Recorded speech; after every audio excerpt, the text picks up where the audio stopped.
오늘 말씀은 창세기 3장을 중심으로 해서 말씀을 소개할까 합니다. 불순종의 결과로 인해서 아담과 하와가 빛의 옷, 거룩한 옷을 빼앗기고 말았습니다. 열매를 따먹으면 하나님처럼 된다 하는 유혹의 말에 먼저 여자가 먹었고 남자에게도 쯤에 남자가 또 먹었습니다. 그렇기 때문에 하나님으로부터 여자 아담 뱀으로 이어지는 저주를 받죠. 죄는 사람이 졌는데 저주를 땅까지 받았어요. 그래서 땅이 엉겅퀴를 내더라 하는 말씀이 있죠. 사람으로 말미암아 땅이 저주를 받았기 때문에 엉겅퀴를 낸다는 말은 땅이 사람을 도와주지 않는다는 거죠. 무화과 나무 안에 숨어있는 아담과 하와. 부끄러우니까 무화과 나무 잎을 따서 아랫도를 가렸습니다. 지금 무화과 나무 밑에 서 있는 두 사람, 숨어 있는 두 사람의 모습을 성경이 아주 잘 나타내어진 장면이 있습니다. 그 장면이 바로 요한복음 8장에 가늠하다 잡혀온 여자. 물론 거기에는 남자는 없었습니다.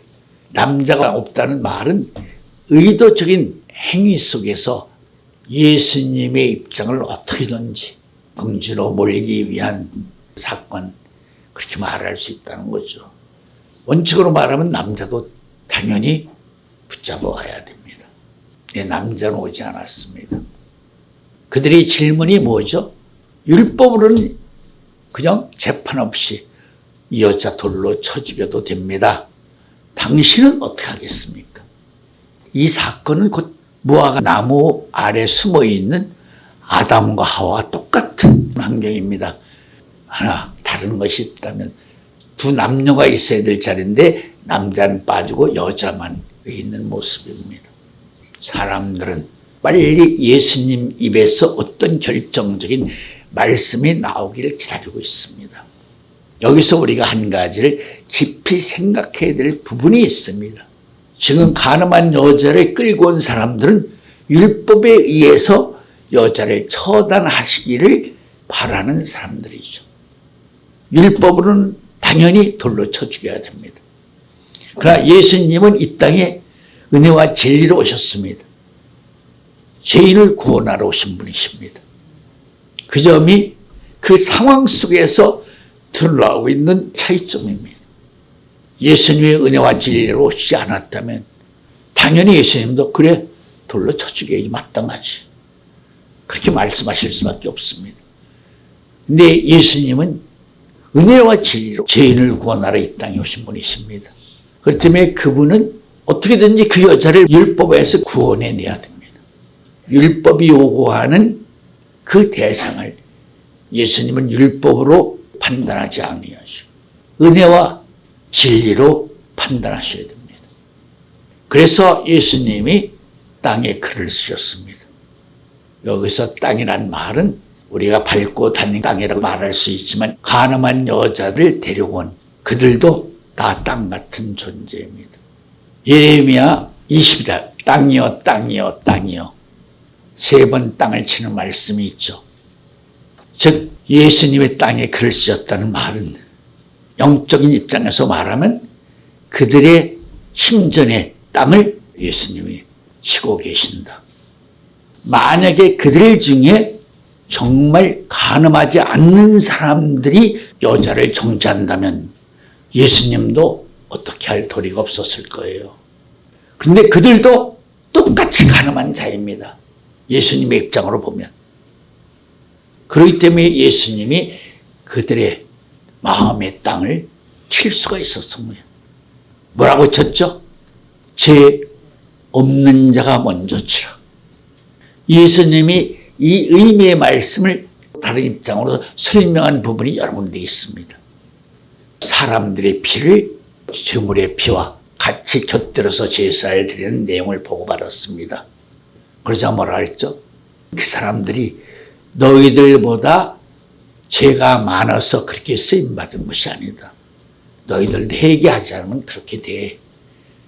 망대가 무너져서 18사람이 죽었습니다. 그래서 예수님이 너희들 회개하지만 어느 땐가는 그렇게 죽을 수밖에 없어. 율법으로 보면 실제 행위를 해야 간음이 성립되지만 예수님의 입장에서 그들을 다 간음하고 있는 자들입니다.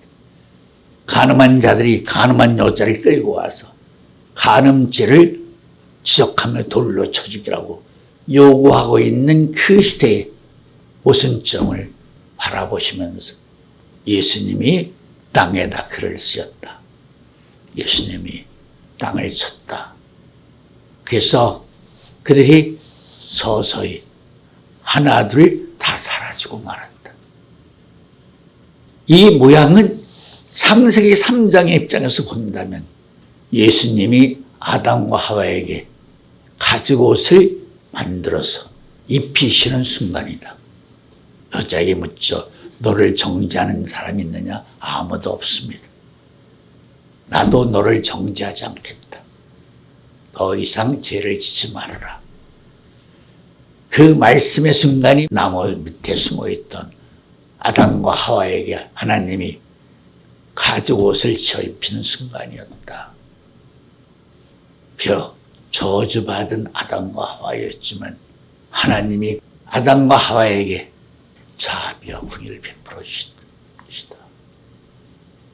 가죽옷을 입혀주지 않으면 가시와 엉겅퀴의 세상에서 살아갈 수가 없어요. 가시와 엉겅퀴 때문에 살이 찢기고 터지고, 그래서 아담에게 가죽옷을 입히신 것이다. 가늠하다 잡혀온 여자의 모습은 무화과 나무 밑에 숨어있는 아담과 하와의 모습과 똑같은 것이다. 그들에게 선악을 아는 열매를 먹게 한 옛뱀이 얼마나 통쾌하게 비웃고 있었을 것인가 생각해야 돼요. 기어이 내가 이겼구나. 아마도 옛뱀은 하나님한테 분명히 어겼으니까 율례와 규례와 법도로 그들을 처단해 주십시오. 아마 요구했을 거예요. 예수님의 땅에 글을 쓰였다는 의미처럼 동일한 잣대로 처단하게 된다면, 비록 옛뱀이 인자의 입장에 있지만 옛뱀도 동일하게 공범자로서 저주를 받아야 돼요. 그들이 요구하는 바로 아담 하와에게 내려야 될 심판을 그들도 받아야 돼요. 그렇기 때문에 하나님이 아담과 하와에게 자비와 긍휼을 베풀어 주신 그 은혜의 손길을 옛뱀도 막지 못했을 것이다. 예수님이 간음한 여자에게 나도 이제 너를 정죄치 않겠다. 그 말씀하는 순간이 가죽옷을 입혀주신 순간이에요. 가죽옷을 입어야 엉거귀 같은 제약된 이 세상에서 몸을 보호할 수 있고 마음을 지켜나갈 수 있다. 그 가죽옷이 은혜와 진리의 옷이라고도 말할 수가 있는 것이에요. 골로새서 3장 12절 말씀, 신약 326페이지.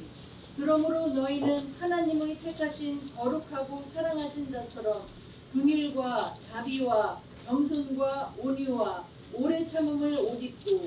5가지 옷을 입으라는 거죠. 이 5가지 옷이 하나님이 아담에게 주신 가죽옷을 말하는 거예요. 그래서 5가지 의미의 옷을 입고 너희가 땀을 열심히 일해서 채소를 먹는 사람이 되거라. 채소를 먹는다는 의미 속에는 연약한 식물을 먹기 시작함으로써 다시 거룩한 열매를 먹을 수 있는 세계로 너희가 힘쓰여서 앞으로 나아가라, 도전하라, 진행하라, 그런 말씀이 되는 것입니다. 그래서 하나님이 주시는 첫째가 예수님이 긍휼을 베풀어 주시는 것이죠. 두 번째가 자비. 긍휼 자비는 은총과 같은 것을 위에서 아랫사람이 주시는 특별한 은혜의 손길, 사랑의 손길, 은총이라고 말하고 있어요. 세 번째가 겸손의 옷을 입어야 된다. 네 번째, 모세는 모든 사람들보다 성품이 온유했더라. 온유란 말은 따뜻하고 부드러운 마음. 다섯 번째가 오래 참는 인내예요. 나 자신과 싸워 이길 수 있는 인내를 가져야 됩니다. 자기 자신을 이기지 못하면 절대 세상과 싸워 이길 수 없습니다. 그래서 자기 자신을 다스리는 것이 큰 성을 빼앗는 것보다 더 어렵다는 말씀이 있죠. 그래서 그런 가죽옷을 아담과 하에게 입혀서 내보내셨다. 땅이 저주를 받은 사람들에게는 채소를 주지 않는다는, 땅이 저주를 받았기 때문에 엉겅퀴와 가시나무 같은 것을 땅으로 하여금 자라게 하는 입장에서 채소를 갖고 와서 먹을 수 있다는 것, 결코 쉬운 일이 아니죠. 그 말씀의 의미 속에도 가죽옷을 입혀진 그 의미대로 다섯 가지의 의미를 깊이 새겨야만 엉겅퀴를 내는 그 땅에서 채소를 먹을 수 있다는 거죠.